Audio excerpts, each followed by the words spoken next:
Morning. Morning. Every day we ask first responders to go into dangerous, unseen spaces in the performance of their duty. A couple of years ago, a police officer we work with in the Northeast corridor was searching a house for a suspect. And as the team was starting to give up, he had this nagging feeling. And so he pulled up a ladder and popped up into the attic. And as he climbed up into the darkness, the suspect stepped out of the shadows and shot him 3 times in the face. And first responders go into this kind of dangerous environment every single day. But the tools that should help keep them safer, like robots and drones and fancy cameras, don't.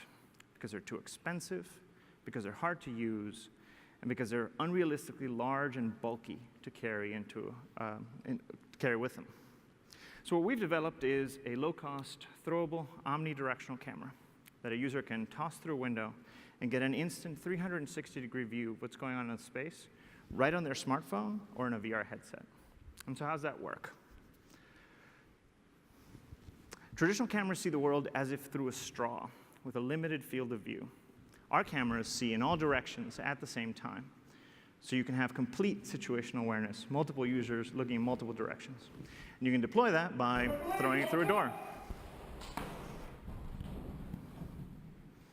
You can stick it on a painter's pole and put it up in an attic or a crawl space, light it up with 240 watts of infrared light, and see in all directions so that the officer in our first example would never have been caught by surprise.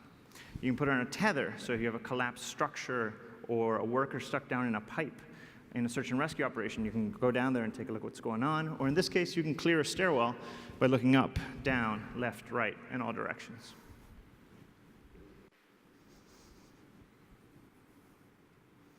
Inside housing units or hostage situation in confined space, we're not going to be able to see in there. By deploying this camera, it's going to allow us to see into an area before we actually send people in. There's nothing that I've seen in my career that would even compare to that sort of life-saving knowledge. When you already have an image in your mind of what the inside of the target address is, where the suspect may be, you cannot replace that in any capacity, I think, with any other technology I've seen.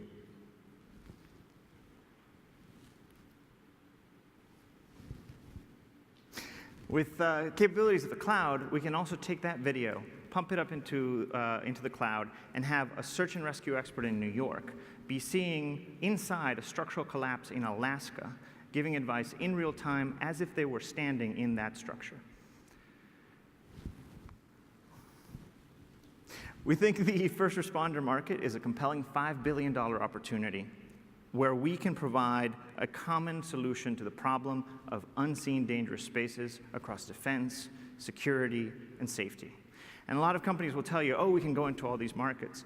But we already have marquee customers in each of these spaces, from the US Marshals and the FBI in security, to FEMA, the folks who responded to the Haiti earthquake, and as of yesterday, New Jersey Transit in the safety space, and the Canadian Special Forces, United Nations peacekeepers in the defense space. We've started with a focus in law enforcement. We're a small company, we have to focus somewhere, and we've got customers all over the country of all shapes and sizes, facing all sorts of different types of situations. But maybe there's a selection bias to this. Maybe these are just early adopters. So through the kindness of 43North, we got to meet with 2 local departments here on Tuesday to get their feedback. They were initially a bit skeptical of having another vendor come through the door. But Officer Tom Barilari in Amherst, New York Police told us, as an experienced 15-year police officer and the lead technical officer with the town of Amherst, I believe our department is usually on the verge of most technical innovations within our law enforcement community. I can truly say the Bounce Imaging Ball is one of the most technologically innovative products I have seen in law enforcement in 15 years, including the reasonableness of the price point.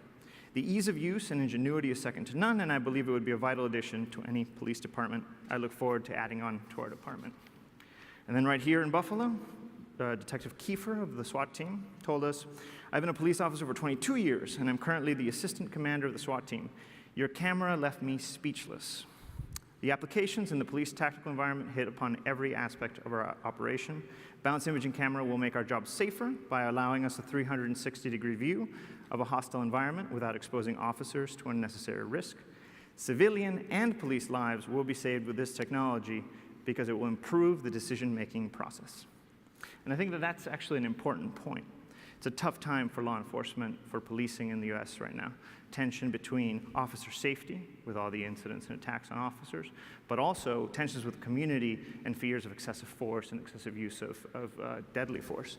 And so we believe that more information leads to better decisions, more knowledge leads to de-escalation, and more capturing of information leads to more accountability.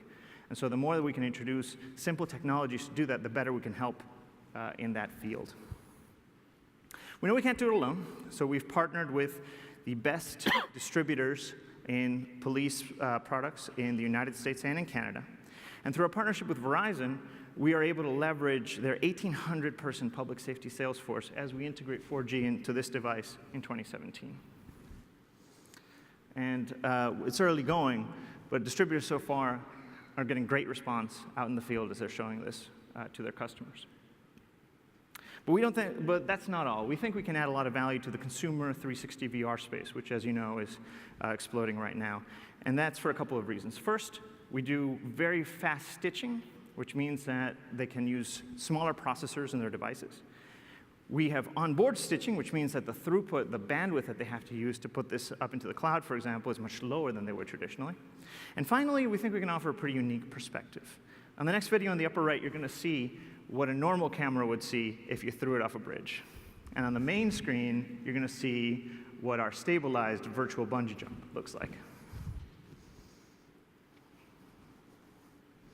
If it plays, it'd be great. Oh.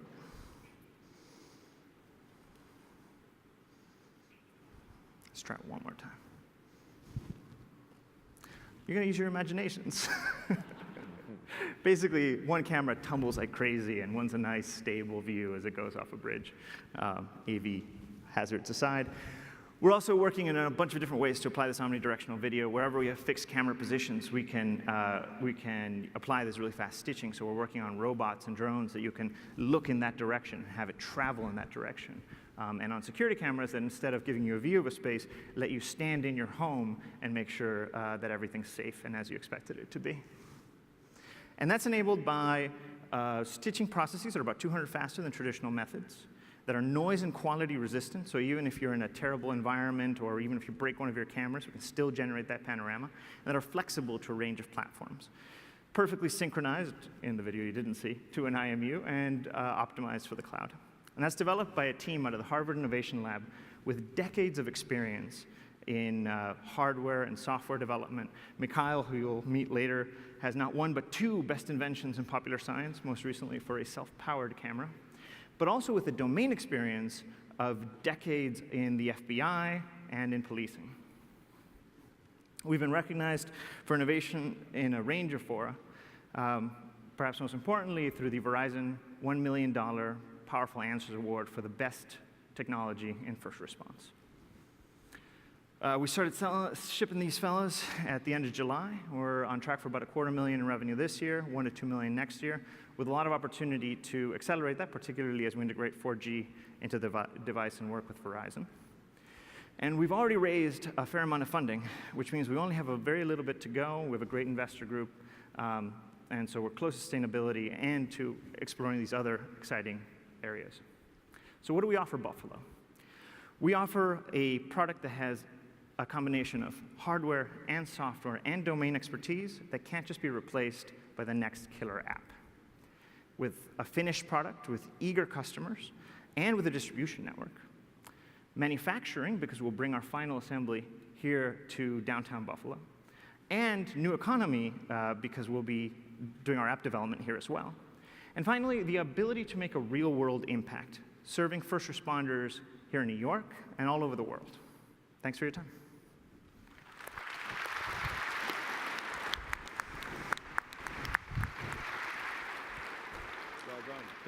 That was great. That was great. Nish, we're going to let the first question come from you. And Mikhail will be coming by, and he'll try to show you our headset so you can see in 360 in a space, and while we have those 2 questions. So thanks for that. Really cool product. I'm trying to understand your confidence in the product differentiation. So the shape, it's from my point of view, the product's very cool. The use case is strong. But I'm still not understanding the differentiation. So is it robustness? Is it the design? Is it the camera? Is it the stitching? Is it the, you use the phrase sustainable competitive advantage. Where's that confidence coming from? Yeah, absolutely. So first of all, it took us about 4 years with a bunch of PhDs to develop an algorithm that you can run real-time VR stitching on an IoT processor, and a little Intel Edison. And so that in itself is something that's pretty hard to replicate. It uses a different branch of computer science from the traditional methods. And so that lets us do all the processing on here as well. It is, to your point, also something you can throw through a window, and that can see in the infrared, and that can handle noisy, messy environments. So there's no other omnidirectional camera anywhere in first response, and not one likely to be there. In addition, it costs about 1/3 or less of what even a pole cam that they currently use would cost. So it has a significant cost advantage for first responders. And then in the form factor, it's something they can wear right on their vest or keep right in their car, as opposed to a big robot or a drone or one of these large fiber optic cameras. Yeah. And so it's much easier to But don't deploy. you criticized earlier in your pitch robots not useful in real situations. Don't you think the ball itself with inertia can just go, you throw it, it goes under the cupboard? So Yeah. would you like to introduce some level of robotics in your motion? And Or we it'll are, be- and in fact, it can be used in combination. So there's a department on the West Coast that's actually zip tying this to one of their robots, and then a phone to one of their robots, and they're getting 360 views as they deploy their robot into a space. And robots are absolutely going to be essential if you are diffusing a bomb or opening a package. Yeah. But it turns out most of the situations, what you're trying to get is just quick situational awareness with the minimum amount of use.